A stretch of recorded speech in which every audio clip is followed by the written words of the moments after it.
चलो एक बार फिर से नया टाइम टेबल बना लिए, एक बार फिर से ये सोच लिए इस बार तो टॉप करना ही है और अपने पेरेंट्स का नाम रोशन करना ही है। इस बार तो मैंने जितने भी नियम बनाए हैं ठीक वैसा ही करूँगा, उसका अच्छे से पालन करूँगा। फिर क्या, कुछ दिनों तक तो सब कुछ ठीक ठाक चलता है, लेकिन कुछ दिनों बाद फिर से वही सब आदतें धीरे धीरे शुरू होने लगती है। वही आज का काम कल करूँगा, क्या करूँ, पढ़ने में मन नहीं लगता। अरे यार, घर में पढ़ता हूँ तो ठंडी लगती है और बाहर पढ़ता हूँ तो गर्मी लगती है। एक काम करता हूँ, आज रहने देता हूँ, कल कर लूंगा, कौन सा अधिक काम है। और वैसे भी एग्जाम में तो भी 7 महीने बाकी है, फिर 6 महीने, 5 महीने और 4 महीने, इसी तरह पूरा साल बीत जाएगा और फिर नया साल आ जाएगा। और फिर ये कहोगे नए साल में नई शुरुआत करनी है। अब तक जो होना था वो हुआ, लेकिन अब तक जहाँ टॉप करने की सोच रहे थे वहीं अब ये कहोगे सेकंड तो आ ही जाऊंगा, नहीं सेकंड तो फर्स्ट डिवीजन तो आ ही जाऊंगा। ऐसे ही सोचते सोचते एग्जाम के लिए जब 1 महीना रह जाएगा तो सोचोगे चलो मेन टॉपिक तो याद ही हो जाएंगे, किसी तरह पास तो हो ही जाऊंगा। और फिर जब धीरे धीरे एग्जाम का डेट और भी नजदीक आने लगता है तो वहीं क्या छोड़े और क्या पकड़े वाली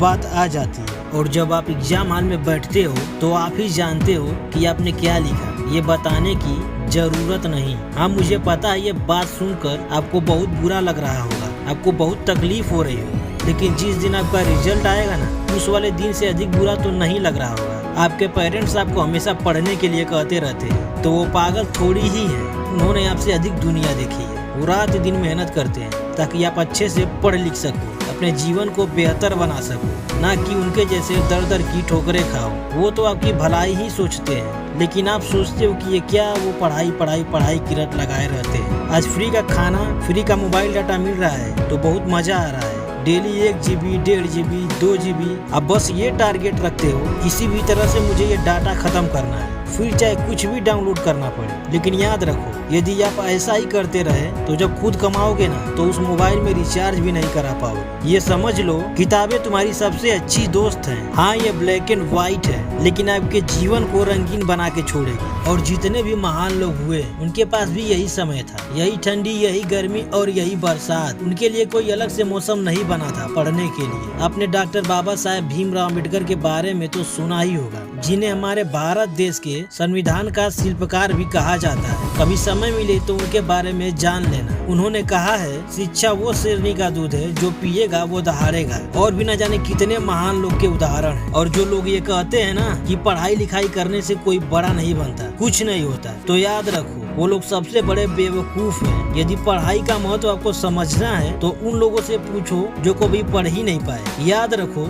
यदि आपको बुखार होता है तो आप डॉक्टर के पास जाते हो, लेकिन यदि डॉक्टर पढ़ा लिखा न हो, उसे अच्छी जानकारी ना हो, तो वह बुखार की जगह पेट दर्द की दवाई दे देगा। तो आपका क्या होगा? सुबह से लेकर शाम तक आप जो टूथब्रश, कंघी, जिस गाड़ियों में बैठकर घूमते हो, उन सब में इसी पढ़ाई का इस्तेमाल हुआ है। वीडियो के अंत में बस इतना कहूँगा, यदि आपके पेरेंट्स आपको किसी अच्छे स्कूल में पढ़ाते हैं, आपके सभी डिमांड को पूरी करते हैं आपके उज्जवल भविष्य के लिए, तो उनके इस विश्वास को कभी मत तोड़ना, क्योंकि यदि आप अपने जीवन में सफल हो जाओगे तो आपके पेरेंट्स भी सफल हो जाएंगे। और याद रहे, यदि आपको अपने जीवन में कुछ हासिल करना है तो बहाने बनाना छोड़ दो, और अभी भी वक्त है, इसका सही उपयोग कर लो, वरना हर घड़ी गमों के साए में गुजर जाएगी जब तुम्हें अपनी जिंदगी में पढ़ाई की कमी नजर आएगी। तो मैं मिलूंगा फिर आपसे एक नई वीडियो के साथ, तब तक के लिए सुनते रहिए।